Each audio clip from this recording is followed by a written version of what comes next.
13 de abril de 2024, sábado da segunda semana do tempo da Páscoa. Em nome do Pai, do Filho e do Espírito Santo. Amém. Meus queridos filhos e filhas, bom dia a todos. Sábado, louvado seja Deus. Um sábado fantástico, desejo a todos vocês. Nesta manhã desse sábado nós vamos meditar Atos dos Apóstolos, capítulo 6, versículos do 1 ao 7. Naqueles dias, o número dos discípulos tinha aumentado e os fiéis de origem grega começaram a queixar-se dos fiéis de origem hebraica. Os de origem grega diziam que suas viúvas eram deixadas de lado no atendimento diário. Então os 12 apóstolos reuniram a multidão dos discípulos e disseram: não está certo que nós deixemos a pregação da palavra de Deus para servir às mesas. Irmãos, é melhor que escolhais entre vós 7 homens de boa fama, repletos do Espírito e de sabedoria, e nós os encarregaremos dessa tarefa. Desse modo, nós poderemos dedicar-nos inteiramente à oração e ao serviço da palavra.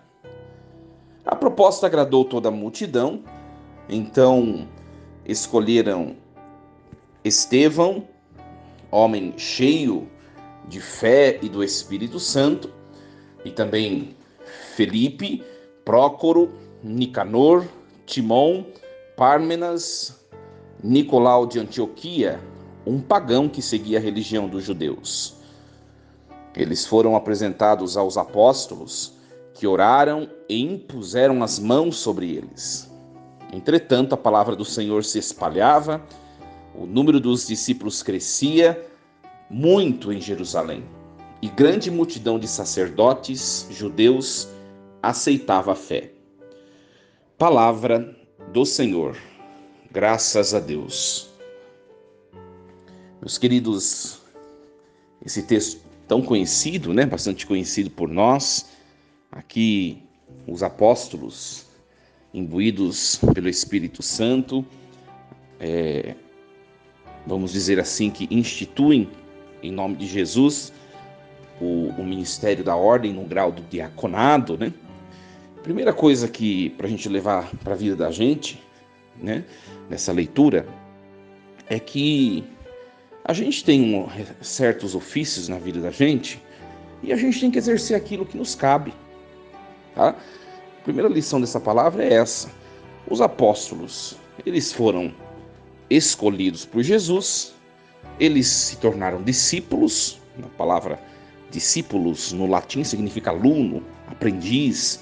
Então eles aprenderam com Jesus ao longo dos 3 anos de vida pública de Jesus Cristo. Aprenderam com Jesus o que é ser pastor. E naquela última ceia, Jesus instituiu o sacramento da ordem e, impondo as mãos sobre eles, Jesus transmite o seu poder sobrenatural, sacerdotal, para esses apóstolos. Ali, Jesus impondo as mãos, Jesus os faz pastores da igreja, os faz sacerdotes. E o sacerdote tem a missão, primeira, de santificar, a missão de reger, conduzir, pastorear, governar o povo,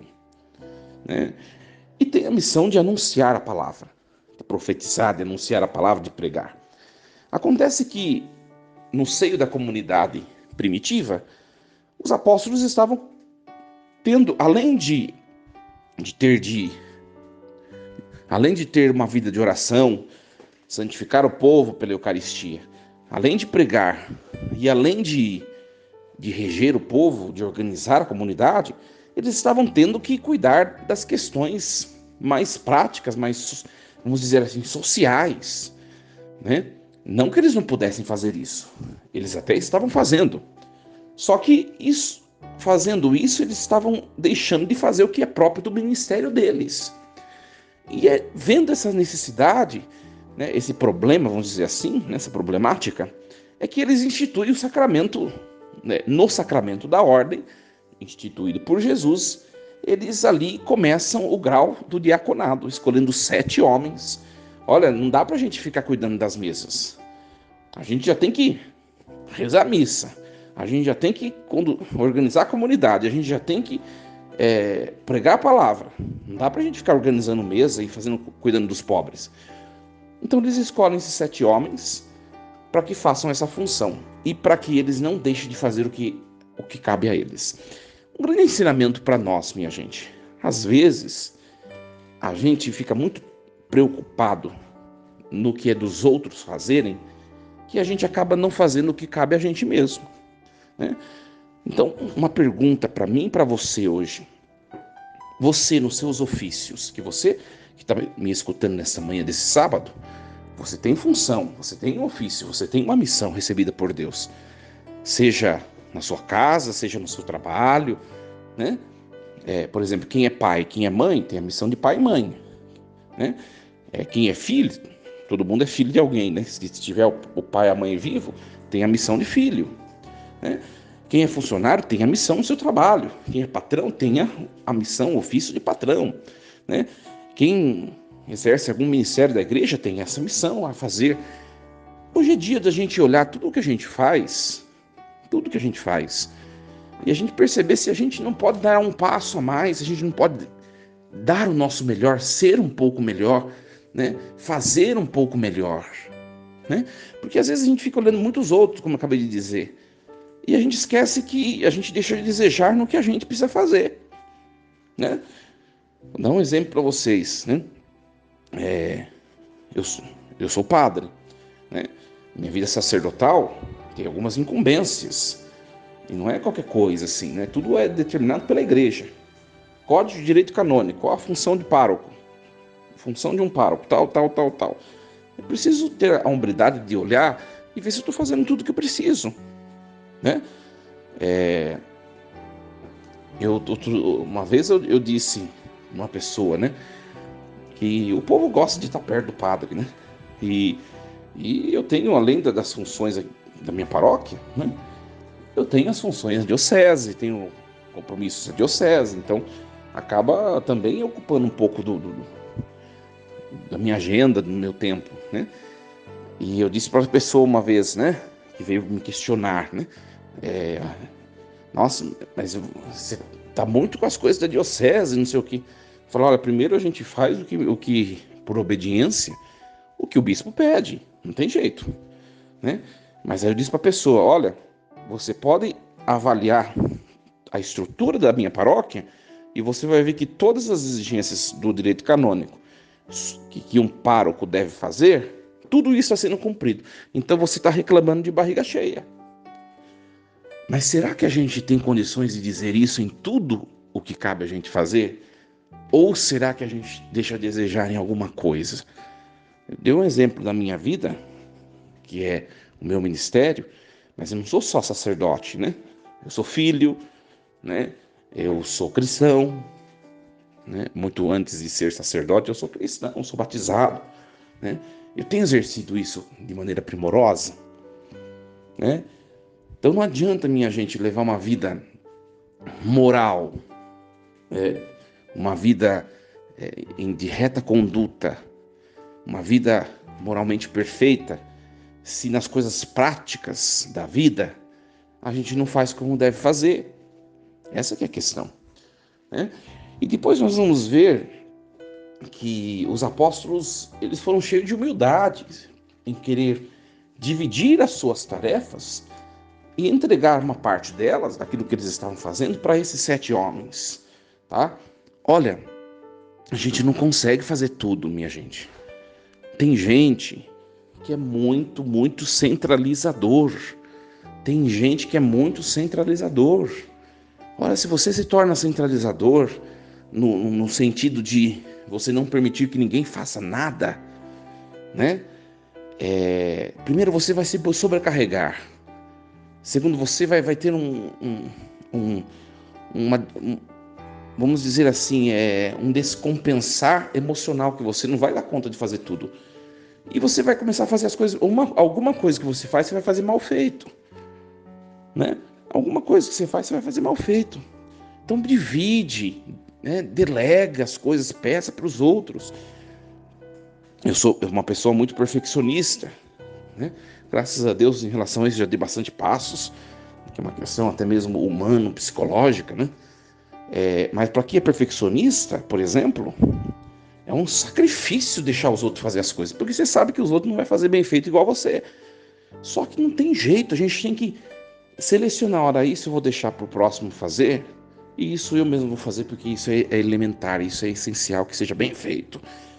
E a gente precisa começar a ser um pouco mais despojado. Sabe por quê, minha gente? Uma coisa é certa, para a gente levar para a vida da gente. Uma coisa é certa, a gente não vai salvar o mundo. A gente não vai corrigir o mundo, né? O único salvador do mundo é Jesus Cristo. Jesus Cristo é o único. A gente não vai...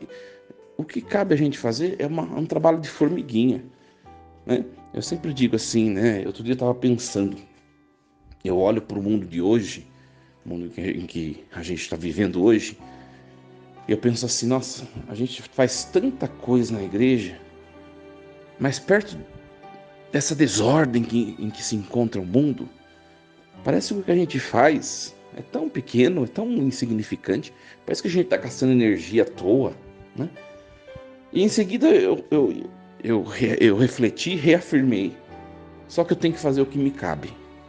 É um trabalho de formiguinha diante de tudo isso? É. Mas esse trabalho de formiguinha é essencial. A mudança de uma estrutura, ela começa do pequeno. Ela começa do pequeno. Então, minha gente, nós vemos a figura desses diáconos, né? Foram escolhidos, olha só, para poder fazê-los, impor as mãos sobre eles e fazê-los ministros ordenados. Eles escolheram homens repletos do Espírito Santo e cheios de sabedoria, para que eles pudessem fazer esse serviço. Pode ser que esse serviço fosse no seio da comunidade, um serviço talvez pequeno. Pode ser que o serviço de destaque seja o serviço dos apóstolos, aqueles que estão sempre à frente, pastoreando, pregando. Só que é um serviço essencial para o funcionamento da comunidade. Eu não sei o que você faz na igreja, por exemplo. Eu não sei o que você faz na sociedade. Mas valorize o que você faz. Por menor que seja aquilo que você faz, você é um grande contributo para a salvação das pessoas, para a realização humana da sociedade. Você é importante. Não existe trabalho mais nobre do que outro. Tudo é importante. O que existe são trabalhos que são eixos centrais, né? Ora, uma árvore, ela tem um tronco. Talvez o tronco seja mais vistoso, pareça ser mais importante, não é? Só que uma árvore que não tem os galhos, os ramos, ela deixa de ser árvore, ela só permanece sendo um tronco.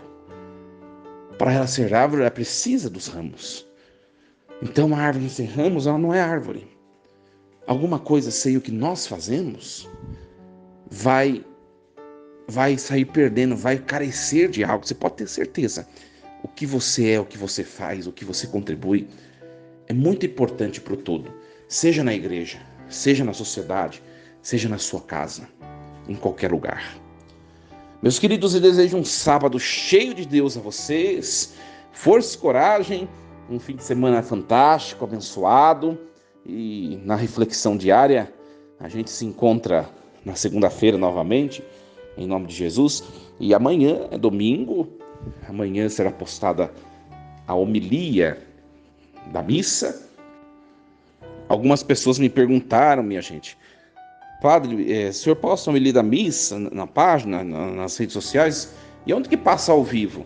Ao vivo, a homilia é transmitida na página do Facebook ou no canal do YouTube da minha paróquia, não no meu. No meu é só repostagem, depois da missa. Então amanhã, que você quiser assistir missa ao vivo, às 9h30, na página, nas redes sociais da minha paróquia, Paróquia São João Batista Itu, tá bom? Agora, se você quer ouvir depois a homilia, depois da missa, nós postaremos na nossa página aqui e também no YouTube, tá bom? Um fim de semana fantástico. Força e coragem. Deus abençoe. Não esqueça de curtir esse material, essa reflexão e de compartilhar. Em nome do Pai, do Filho e do Espírito Santo. Amém. E lembremos-nos sempre, Deus está no comando de tudo.